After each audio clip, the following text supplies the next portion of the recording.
Hello everyone, welcome to my another mini blogs. तो आज Sunday special थाली रे लंच रे कौन है ना मु ड्यूटी आसी देखला बेलू बापा तांकर रोषे कर कौन ना चिकेन रांधुंट। जिते भी आम घर चिकेन हम चुली रे हम आउ बापा रोषे करेंगे कारण समस्त को चुली रे बापा रोषे करता चिकेनटा ही भल लगता है।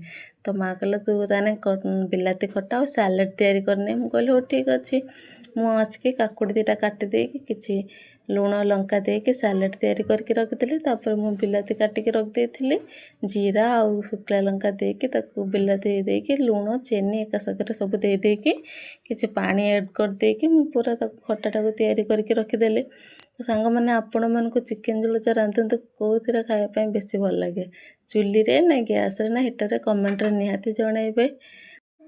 तो आज आपण मान घर संडे स्पेशल रे लंच रे कौन है भेज कि नॉन भेज कमेंट निहाती जणेबे। खटा भी आम सब रेडी होगलानी तब आम लंच थाली भी रेडी हो जाइए।